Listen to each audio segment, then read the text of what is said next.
Comments ഒക്കെ കാണാം. ഞാൻ ചെയ്യുമ്പോൾ കറക്റ്റായി വരുന്നില്ല, അല്ലെങ്കിൽ പൂപ്പൽ വരുന്നു. ഈ കൈയിട്ട് പിഴിഞ്ഞെടുക്കുന്ന പരിപാടിയൊക്കെ ഉണ്ട്. ടെമ്പറേച്ചർ മെയിൻറ്റെയിൻ ചെയ്യാൻ നല്ലതാണ്.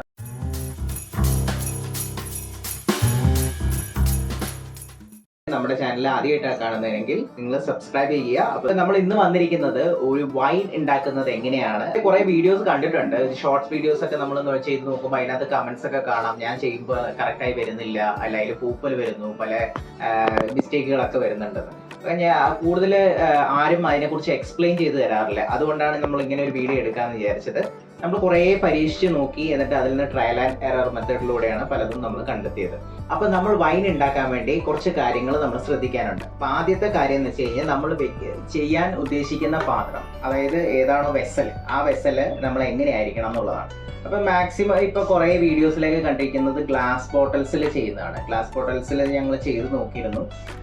അതെന്താന്ന് വെച്ച് കഴിഞ്ഞാൽ പണ്ടത്തെ കാലത്ത് നമ്മൾ ഇതേപോലെ സെറാമിക് പോട്ട്, ക്ലേയും കൊണ്ടുള്ള പോട്ട്, ഇത് ടെമ്പറേച്ചർ മെയിൻറ്റെയിൻ ചെയ്യാൻ നല്ലതാണ്. പിന്നെ ഡാർക്ക്നെസ് ഉണ്ടാവും അതിനകത്ത്. നമ്മൾ മറ്റേ ഗ്ലാസ്സുകളിലൊക്കെ ചെയ്യുന്ന സമയത്ത് നമുക്ക് ഇരുട്ട് മുറിയിൽ കൊണ്ടുവെക്കേണ്ട ഒരു ആവശ്യമുണ്ട്. ഇങ്ങനെയൊക്കെയാണെന്നുണ്ടെങ്കിൽ നമുക്ക് ഡാർക്ക് വേറെ നോക്കേണ്ട ആവശ്യമില്ല, ഡാർക്ക് ഇതിനകത്ത് തന്നെ ഉണ്ട്.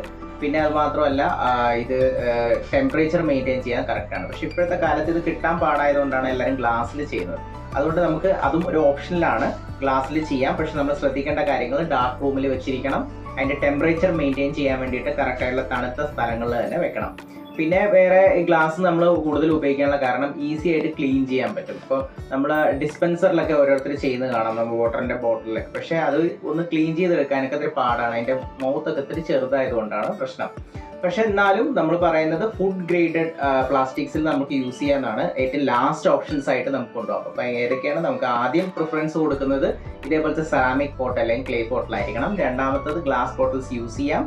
മൂന്നാമത്തതായിട്ട് ലാസ്റ്റ് നമുക്കൊന്നും കിട്ടുന്നില്ല എന്നുണ്ടെങ്കിൽ ഫുഡ് ഗ്രേഡഡ് ആയിട്ടുള്ള പ്ലാസ്റ്റിക്സ് യൂസ് ചെയ്യാം. പിന്നെ ഇതിന്റെ കൂടെ തന്നെ നമ്മൾ ശ്രദ്ധിക്കേണ്ട കാര്യങ്ങൾ, ഇതിന് യൂസ് ചെയ്യുന്നത് നമ്മളെപ്പോഴും സാധാരണ യൂസ് ചെയ്യുന്ന തവികളൊന്നും അധികം യൂസ് ചെയ്യരുത്. യൂസ് ചെയ്താലും കുഴപ്പമില്ല, പക്ഷെ അത് ഡ്രൈ ആയിരിക്കണം, അല്ലെങ്കിൽ വുഡൻ ആയിരിക്കണം. വുഡൻ ആണെന്നുണ്ടെങ്കിൽ നമുക്ക് ഈസി ആയിട്ട് ചെയ്യാൻ പറ്റും. പിന്നെ കൂടുതലും നമ്മൾ ഈ കൈയിട്ട് പിഴിഞ്ഞെടുക്കുന്ന പരിപാടിയൊക്കെ ഉണ്ട്. അത് ചെയ്യുന്നതുകൊണ്ട് കുഴപ്പമില്ല. പണ്ടത്തെ കാലത്ത് കാലമൊക്കെ ഇട്ടിട്ട് ചവിട്ടിയിട്ടൊക്കെയാണ് അങ്ങനെ ചെയ്യാറ്. അങ്ങനത്തെ ഒരു മെത്തേഡൊക്കെ ഉണ്ടായിരുന്നു. പക്ഷെ നമ്മൾ ചെയ്യുന്ന സമയത്ത് വളരെ ഹൈജീനിക് ആയിരിക്കണം, കൈ ഡ്രൈ ആയിരിക്കണം, ഒരു തുള്ളി പോലും വെള്ളം പാടില്ല. പക്ഷെ അതിന് മുമ്പ് നന്നായിട്ട് ക്ലീൻ ചെയ്ത് ഹൈജീനിക് ആയിട്ട് വെള്ളമില്ലാതെ ചെയ്യുക എന്നുള്ളതാണ് അതിൻ്റെ ശ്രദ്ധിക്കേണ്ട കാര്യങ്ങൾ. ഓക്കെ, ഇന്ന കാര്യം എന്താണെന്ന് വെച്ച് കഴിഞ്ഞാൽ നമ്മൾ കുറെ വീഡിയോസിനെ ഞാൻ കണ്ടിട്ടുണ്ട്, ഗ്ലാസ്സിനകത്ത് ജസ്റ്റ് ഇങ്ങനെ കൈ കൊണ്ട് എടുത്ത് ഇടുന്നു, അത് കഴിഞ്ഞിട്ട് വെള്ളം ഒഴിക്കുന്നു. അത് പറയുന്നുണ്ട് വാം വാട്ടർ ആണെന്നൊക്കെ പറയുന്നുണ്ട്. പക്ഷെ ഇത് കാണുന്നവർക്ക് പെട്ടെന്ന് മനസ്സിലാവില്ല. ജസ്റ്റ് ഷോർട്ട് വീഡിയോസിൽ ഇപ്പൊക്കെ നമ്മളത് സ്പീഡിലാണ് എല്ലാം കണ്ടുപോകുന്നത്. അപ്പൊ അതുകൊണ്ട് നമുക്ക് അതിന്റെ കൃത്യമായിട്ടുള്ള കാര്യങ്ങൾ അറിയില്ല. എങ്ങനെയാന്ന് വെച്ച് കഴിഞ്ഞാൽ നമ്മൾ ആ രീതിയിലും ചെയ്ത് നോക്കി, പിന്നെയാണ് ഞങ്ങൾ ആ കാര്യങ്ങളൊക്കെ മനസ്സിലാക്കിയത്. എന്ന് വെച്ചാൽ നമ്മൾ ഈ സാധനം നമ്മൾ പല കടകളിൽ നിന്നും അവിടെ നിന്നൊക്കെ വാങ്ങുന്ന സമയത്ത് ഒന്നിലെ പെസ്റ്റിസൈഡോ അതും കാര്യങ്ങളൊക്കെ ഉണ്ടാവും. പണ്ടൊക്കെ അങ്ങനെ നമ്മൾ ഫ്രഷ് ആയിട്ട് ഹോം മെയ്ഡ് ആയിരിക്കുന്നതുകൊണ്ട് അത് നമുക്ക് നോക്കേണ്ട ആവശ്യമില്ല. അപ്പോൾ അതുകൊണ്ട് പെസ്റ്റിസൈഡ് അങ്ങനത്തെ കാര്യങ്ങളൊക്കെ ഉണ്ടാകുന്നതുകൊണ്ട് നമ്മളൊന്ന് ജസ്റ്റ് ഉപ്പ് ജസ്റ്റ് ഒന്ന് ഇട്ട് വെക്കുക, ആ കാര്യങ്ങളൊക്കെ ഒന്ന് ചെയ്യണം. അതിനുശേഷം ബോയിൽ ചെയ്തെടുക്കുക. അത് എന്ന് വെച്ചാൽ അത് കുറച്ചും കൂടി നമ്മൾ ആ ഒരു റിസൾട്ടിലേക്ക് കിട്ടാൻ വേണ്ടിയിട്ടാണ്. സാധാരണ എല്ലാവരും പറയാറുണ്ട് ബോയിൽ ചെയ്ത് കഴിഞ്ഞാൽ അതിനകത്തുള്ള എൻസൈംസ് ഒക്കെ ചത്തുപോകുന്നൊക്കെ. പക്ഷെ നമുക്ക് വേണ്ടത് ഹൈജീനിക് ആയതുകൊണ്ടും നല്ല റിസൾട്ട് ആയതുകൊണ്ടും നമ്മളത് ബോയിൽ ചെയ്തെടുക്കുന്നത് നല്ലതാണ്. ആ ബോയിൽ ചെയ്യുന്ന സമയത്ത് അത് മാക്സിമം തിളപ്പിച്ച് എടുത്തിട്ട് പിന്നെ ആറിച്ച് റൂം ടെമ്പറേച്ചറിലേക്ക് കൊണ്ടുവന്നതിന് ശേഷമാണ് ഇടേണ്ടത്. അപ്പം വീഡിയോസിൽ കാണിക്കുന്നത് അവർ പറയുന്നത് എന്താ വെച്ച് കഴിഞ്ഞാൽ അവർ ഡയറക്റ്റ് ആ ഫ്രൂട്ട് എടുത്ത് ഇടുന്നു, ഇട്ടതിന് ശേഷം ചൂടാക്കി റൂം ടെമ്പറേച്ചറിലേക്ക് കൊണ്ടുവന്ന വെള്ളമാണ് അതിന്റെ മേളിലേക്ക് ഒഴിക്കുന്നത്. അത് ഓക്കെയാണ്, നല്ല പ്രൊസീജിയർ. പക്ഷെ ഇപ്പോഴത്തെ കാലത്തിൽ അത് കൂടുതൽ കമന്റ്സിൽ കണ്ടിരിക്കുന്നത് അങ്ങനെ ചെയ്തിട്ടാണ് അതിനകത്തുള്ള അണുക്കള് കാര്യങ്ങൾ അല്ലെങ്കിൽ പുറത്തുനിന്ന് വാങ്ങിച്ചിട്ട് വരുന്നതുകൊണ്ട് മര്യാദയ്ക്ക് ക്ലീൻ ചെയ്യാതൊക്കെ ഇരിക്കുമ്പോഴുള്ള പ്രശ്നമാണ്. അപ്പൊ അതൊക്കെ ഒഴിവാക്കാൻ വേണ്ടിയിട്ട് ഒന്ന് ബോയിൽ ചെയ്യുക, അതൊന്ന്. പിന്നെ രണ്ടാമത്തെ കാര്യം ഈ പറഞ്ഞ പോലെ ഉപ്പിന്റെ വെള്ളത്തിൽ ഒന്നിട്ട് കഴുകുക. അത് ആദ്യം തന്നെ കഴുകി കഴിഞ്ഞാൽ തന്നെ അത്യാവശ്യം ബാക്ടീരിയ കാര്യങ്ങളൊക്കെ പൊക്കോളും. ഇത് സ്പോയിൽ ആവാനുള്ള ചാൻസസ് കുറയാൻ തുടങ്ങും. അപ്പൊ ചൂടാക്കുക, എന്നിട്ടാണ് നമുക്ക് ചെയ്യേണ്ടത്. ഇനി കറക്റ്റ് ഫെർമെന്റേഷന്റെ ടൈം ഉണ്ട് ഇതിന്. അതായത് നമ്മളൊരു വൈൻ ഉണ്ടാക്കാനാണെന്നുണ്ടെങ്കിൽ കറക്റ്റ് 14 ദിവസത്തോളം നമ്മളത് ഡെയിലി സ്റ്റിർ ചെയ്യണം, വൈകിട്ട് എന്നിട്ട് ഈ 14 ദിവസവും ഫെർമെന്റേഷന് വേണ്ടി വെക്കുകയാണ്. അപ്പൊ ഡാർക്ക് പ്ലേസിൽ തന്നെ ആയിരിക്കണം, അത് ഡെയിലി സ്റ്റിർ ചെയ്യണം. അപ്പൊ അത് കൃത്യമായിട്ട് 14 ദിവസം ചെയ്താൽ മാത്രമേ അതിന്റെ കറക്റ്റ് എഫക്റ്റിലേക്ക് കിട്ടുള്ളൂ. പിന്നെ നമ്മളെ ടെപ്പാച്ചി എന്ന് പറഞ്ഞ സാധനമുണ്ട്. ഇതാണ് ഞാൻ ടെപ്പാച്ചി എന്ന് പറയുന്ന സാധനം. ഇത് നമുക്കൊരു 3 ദിവസത്തിലൊക്കെ ഉണ്ടാക്കാൻ പറ്റും, 2 to 3 ദിവസം. ഇതിപ്പോ ഉണ്ടാക്കി ഓൾറെഡി വെച്ചിരിക്കുന്നതാണ്. ഇനി ഇത് നമ്മൾ ഒരു ദിവസം കൂടി വെച്ചതിന് ശേഷം, ഇത് 2 ദിവസം കഴിഞ്ഞതാണ്. അത് കഴിഞ്ഞ് ഇത് ഒരു ദിവസം നമ്മൾ കുപ്പിയിലാക്കി വെച്ചതിന് ശേഷം പിന്നെ റെഫ്രിജറേറ്ററിൽ വെച്ച് സൂക്ഷിക്കാവുന്നതാണ്. ഇത് ടെപ്പാച്ചി എന്ന് പറയുന്ന ഒരു മെക്സിക്കൻ ടൈപ്പാണ്. അവരവിടുന്ന് ഉണ്ടാക്കുന്നത് അവിടുത്തെ ടൈപ്പ് ഷുഗർ വെച്ചിട്ടാണ്. പക്ഷെ നമുക്ക് അത് കിട്ടാത്തതുകൊണ്ട് നമ്മൾ ഇവിടുത്തെ ഷുഗർ വെച്ചിട്ട് തന്നെയാണ് ചെയ്തിരിക്കുന്നത്. നമുക്ക് അല്ലെങ്കിൽ ജാഗരി യൂസ് ചെയ്യാം, വെല്ലം അങ്ങനത്തെ സാധനങ്ങളൊക്കെ വേണമെങ്കിൽ പൊടിച്ചിട്ട് യൂസ് ചെയ്യാം. ഞാൻ കൂടുതൽ പ്രിഫർ ചെയ്യുന്ന ഈ ഒരു കളർ കിട്ടാൻ വേണ്ടിയിട്ട് നമ്മുടെ വൈറ്റ് ഷുഗർ തന്നെയാണ് നല്ലത്. വേറെ കുഴപ്പങ്ങളൊന്നും ഉണ്ടാവില്ല. അല്ലെങ്കിൽ ബ്രൗൺ ഷുഗർ യൂസ് ചെയ്ത് കഴിഞ്ഞാൽ കുറച്ചും കൂടി ഡാർക്ക് ഷെയ്ഡ് ആയിരിക്കും. അപ്പോൾ ഇത് ടെപ്പാച്ചി എന്ന് പറയുന്ന സാധനം എന്ന് വെച്ച് കഴിഞ്ഞാൽ എൻറ്റയർലി വൈനായിട്ട് എൻറ്റയർലി ഡിഫറെൻ്റ് ആണ്. നമ്മൾ ഇതിനകത്ത് ഈസ്റ്റ് ഒന്നും ഇടുന്നില്ല, ഡയറക്റ്റ് ആയിട്ട് നമുക്ക് ചെയ്തിട്ടാൻ പറ്റും. അപ്പോൾ ഇങ്ങനത്തെ ഒരു ഡിസ്പെൻസർ പോലത്തെ ഒരു സാധനത്തിൽ നമുക്ക് ചെയ്യാൻ പറ്റും. ഇതുപോലത്തെ ഭരണിയിലും ഇട്ട് വെക്കാൻ പറ്റും. ഇത് 3 ദിവസം കൊണ്ട് എടുക്കുന്നതായതുകൊണ്ട് ഇങ്ങനത്തെ ഡിസ്പെൻസറിൽ ഇടുമ്പോൾ ഇതിൻ്റെ ഉള്ള ഗുണം എന്താണെന്ന് വെച്ച് കഴിഞ്ഞാൽ നമുക്ക് അപ്പം തന്നെ ജസ്റ്റ് ഗ്ലാസ്സിലാക്കി എടുത്ത് അല്ലെങ്കിൽ ബോട്ടിലാക്കി എടുക്കാൻ വേണ്ടിയിട്ട് എളുപ്പമായിരിക്കും. അപ്പോൾ ഇതിന് യൂസ് ചെയ്യുന്നതെന്ന് വെച്ച് കഴിഞ്ഞാൽ നമ്മൾ ഫ്രൂട്ട് അല്ല യൂസ് ചെയ്യുന്നത്. ഈ പറഞ്ഞ പൈനാപ്പിളിൻ്റെ തൊലി, അതിൻ്റെ അകത്തെ ആ സാധനം, അതെല്ലാം കൂടി കട്ട് ചെയ്ത് ഇട്ടിട്ട് ചെയ്യുന്നതാണ്. അപ്പോൾ ഇതിനകത്ത് ഓൾറെഡി എൻസൈംസ് ഉണ്ട്. നമ്മൾ അതിനുകൊണ്ട് ഈസ്റ്റ് ഇടേണ്ട ആവശ്യമില്ല. നമ്മൾ ഫ്രൂട്ട് ചെയ്യുമ്പോഴാണ് കൂടുതൽ ഈസ്റ്റ് ഇടുന്നത്. ഈ തൊലി ഭാഗം ചെയ്യുന്ന സമയത്ത് നമ്മൾ അധികം ഈസ്റ്റ് ഇടേണ്ട ആവശ്യമില്ല. ഇതിനകത്ത് തന്നെ ഓൾറെഡി ഈസ്റ്റിന്റെ കണ്ടന്റ് ഉണ്ട്. അമ്പു ഇടാറുണ്ട്, കറുകപ്പട്ട ഇടാറുണ്ട്, പിന്നെ ചിലവർ ഏലക്ക ഇടും, ചിലവർ ഇങ്ങനെ മുളക് ഇടാറുണ്ട്, ഇഞ്ചി ഇടാറുണ്ട്. ഇഞ്ചിയും ഫെർമെന്റേഷന്റെ ഒരു ഭാഗമായിട്ട് അതിനകത്ത് ചെയ്യാൻ സഹായിക്കുന്ന ഒരു സാധനമാണ്. ഇതൊക്കെ ഓപ്ഷനിലാണ്. എന്നാലും നമ്മൾ പൈനാപ്പിളും വെള്ളവും പഞ്ചസാര ഇടുമ്പോൾ തന്നെ ഓട്ടോമാറ്റിക്കലി ടെപ്പാച്ചിയായി കിട്ടും. അതൊരു 3 ദിവസം ഇതേപോലെ സെറ്റ് ചെയ്യാം. നിങ്ങൾ ഓൾറെഡി വീഡിയോസ് ഒക്കെ കണ്ടു കാണും, ഷോർട്സ് വീഡിയോസിലൊക്കെ ഇഷ്ടം പോലെ ഉണ്ടാവും. പക്ഷെ ഞാനിത് ടെക്നിക്കലി ഇത് എങ്ങനെയാണ് അതിന്റെ പ്രോസസ്സ് കാര്യങ്ങളാണ് ഞാൻ പറഞ്ഞു തരുന്നത്.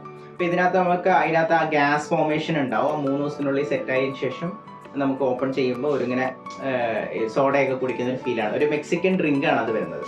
ഓക്കെ, ഇനി അടുത്ത 4ാമത്തെ കാര്യം എന്താ വെച്ച് കഴിഞ്ഞാൽ, എന്താണെന്ന് വെച്ച് കഴിഞ്ഞാൽ ഇതിന്റെ മിക്സ്ചർ കറക്റ്റ് ആയിരിക്കണം. ഓരോന്നിനും ഓരോന്ന്. ഇപ്പൊ ഞാൻ കുറച്ചും എക്സ്പ്ലെയിൻ ചെയ്ത പോലെ ടെപ്പാച്ചിക്ക് ഒരു മിക്സ്ചർ ഉണ്ട്, വൈന് ഒരു മിക്സ്ചർ ഉണ്ട്, ഗ്രേപ്പിന് ഒരു മിക്സ്ചർ ഉണ്ട്. ആ രീതിയിലാണ് നമ്മൾ അതിന്റെ മിക്സിങ് കറക്റ്റ് ആയിരിക്കണം. ഫോർ എക്സാമ്പിൾ അതിന്റെ ക്വാണ്ടിറ്റി ബേസ്, ഇപ്പോൾ 1 കിലോ പൈനാപ്പിൾ നമ്മൾ ഇടുകയാണെങ്കിൽ 1 കിലോ പഞ്ചസാരയോളം ഇടും, 2 ലിറ്റർ ഓഫ് വാട്ടർ ഇടും, മൊത്തം 3 ലിറ്റർ നമുക്ക് കിട്ടും. അതുപോലെയാണ് നമുക്ക് ചെയ്യാൻ പറ്റുക. പിന്നെ അതിനകത്ത് ആഡ് ചെയ്യുന്ന ഗോതമ്പ് കറക്റ്റായിട്ട് ആഡ് ചെയ്യുക. ഒരു പിടി ഗോതമ്പാണെങ്കിൽ ഒരു പിടിയായിട്ട് ഇടാം.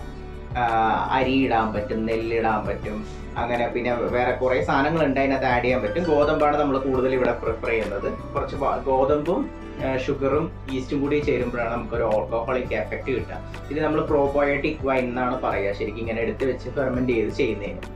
അപ്പോൾ നമ്മൾ ആ മിക്സ്ചർ കറക്റ്റായിട്ട് യൂസ് ചെയ്യുമ്പോഴാണ്. ഇതിപ്പോൾ ഇതിൽ ഇട്ടിരിക്കുന്നത് ഗ്രേപ്പ് വൈനാണ്. ഗ്രേപ്പിൽ ഇതിൽ ആഡ് ചെയ്തിരിക്കുന്ന 2 കിലോ മുന്തിരിയും ഏകദേശം 1.25 കിലോ പഞ്ചസാര ഇട്ടിട്ടുണ്ട്, 3 ലിറ്റർ വെള്ളവും ഇട്ടിട്ടുണ്ട്. അങ്ങനെ ടോട്ടൽ ഒരു 5-5.5 ലിറ്ററോളം വരുന്നുണ്ട്. ഇത് ഏകദേശം അത്ര ഉള്ള കപ്പാസിറ്റിയാണ്. കാര്യം ഇപ്പൊ ചിലവരൊക്കെ ചോദിക്കുക എന്തിപ്പോ ഈസ്റ്റ് ഇല്ലാത്തവർ എന്ത് ചെയ്യുന്നത്. ശരിക്കും പറഞ്ഞാൽ നോർമലി ഇതിനകത്ത് ഈസ്റ്റ് കണ്ടന്റ് ഉണ്ട് ഓൾറെഡി. ഫ്രൂട്ട് ഇങ്ങനത്തെ പ്രോബയോട്ടിക് ഡ്രിങ്ക്സ് ഒക്കെ എന്ന് പറയുന്നത് അതിനകത്ത് ഈസ്റ്റ് ഓൾറെഡി ഉണ്ട്. പക്ഷെ നമ്മൾ വീണ്ടും ഇത് ഈസ്റ്റ് ഇടുന്ന വെച്ച് കഴിഞ്ഞാൽ ചിലതൊക്കെ പച്ചയാണെന്നുണ്ടെങ്കിൽ ചിലപ്പോൾ ഈസ്റ്റിന്റെ അളവ് കുറവായിരിക്കും. അപ്പൊ ഫെർമെന്റേഷൻ കറക്റ്റ് ഓട്ടോമാറ്റിക് നമുക്ക് പുറമേ നിന്ന് നടക്കാൻ വേണ്ടിയിട്ടാണ് ഈസ്റ്റ് ഇടുന്നത്. ശ്രദ്ധിക്കേണ്ടത് മിക്കവാറും കേടുവരാനുള്ള സാധ്യത നമ്മൾ ഡാർക്ക് പ്ലേസസിൽ വെക്കാത്തതുകൊണ്ടാണ്. ഇതിന് വെളിച്ചം തട്ടി കഴിഞ്ഞാൽ ഈ സാധനം കറക്റ്റായിട്ട് വർക്ക് ചെയ്യില്ല, ഇതിന്റെ പ്രോസസ്സും കാര്യങ്ങളും നടക്കില്ല. നമ്മൾ ഇത് ചെയ്തിരിക്കുന്നത് ഗ്രേപ്പ് വൈൻ ആണ്. ഇത് നമ്മൾ ഓൾറെഡി സെറാമിക് പോട്ട് അല്ലെങ്കിൽ ഭരണിയിൽ ചെയ്തുകൊണ്ട് വലിയ കാര്യത്തിൽ വെളിച്ചം ഉള്ളിലോട്ടൊന്നും അടിക്കില്ല. ഇത് നമുക്ക് എവിടെ വെച്ചാലും കുഴപ്പമില്ല. ടെമ്പറേച്ചർ മാത്രം കറക്റ്റായിട്ട് മെയിൻറ്റെയിൻ ചെയ്യുക, ചൂടുള്ള സ്ഥലങ്ങളിൽ വെക്കാതിരിക്കുക. പക്ഷെ നമ്മൾ ഗ്ലാസ് ബോട്ടിൽ വെക്കുന്ന സമയത്ത് കൃത്യമായിട്ട് ഡാർക്ക് സ്പേസിൽ തന്നെ വെക്കണം, ഇല്ലെങ്കിൽ അത് കേടുവരും.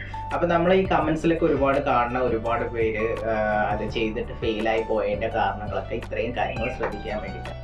ഇനി ഉണ്ടാക്കുന്ന കറക്റ്റ് പ്രോസസ് ആയിട്ടുള്ള ഒരു വീഡിയോ ഞാൻ ഇട്ടുതരാം. അപ്പോൾ നിങ്ങൾക്ക് അത് കാണുമ്പോൾ മനസ്സിലാവും. അപ്പോൾ നമ്മൾ ഇവിടെ വെച്ചിരിക്കുന്നത് ഇത് ടെപ്പാച്ചിയാണ് ഉണ്ടാക്കിയിരിക്കുന്നത്. ഇതിൽ ഗ്രേപ്പ് വൈൻ ഉണ്ടാക്കിയിട്ട് നമ്മൾ ഒരു 10 ലിറ്ററോളം ഓൾറെഡി ഉണ്ടാക്കി വെച്ചിട്ടുണ്ട്. ഇനിയും വെക്കാൻ വേണ്ടിയിട്ട് നമ്മളിത് കണ്ടിന്യൂസ് ആയി ചെയ്യുന്നുണ്ട്.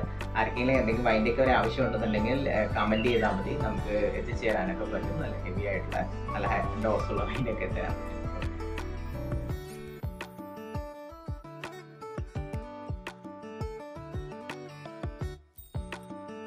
നമ്മുടെ ചാനൽ ആദ്യമായിട്ടാണ് കാണുന്നതെങ്കിൽ നിങ്ങൾ സബ്സ്ക്രൈബ് ചെയ്യുക. അപ്പൊ നമ്മൾ ഇന്ന് വന്നിരിക്കുന്നത് ഒരു വൈൻ ഉണ്ടാക്കുന്നത് എങ്ങനെയാണ്. കുറെ വീഡിയോസ് കണ്ടിട്ടുണ്ട്, ഷോർട്സ് വീഡിയോസ് ഒക്കെ നമ്മൾ ചെയ്ത് നോക്കുമ്പോൾ അതിനകത്ത് കമന്റ്സ് ഒക്കെ കാണാം. ഞാൻ ചെയ്യുമ്പോൾ കറക്റ്റായി വരുന്നില്ല, അല്ല അതിൽ പൂപ്പൽ വരുന്നു, പല മിസ്റ്റേക്കുകളൊക്കെ വരുന്നുണ്ട്.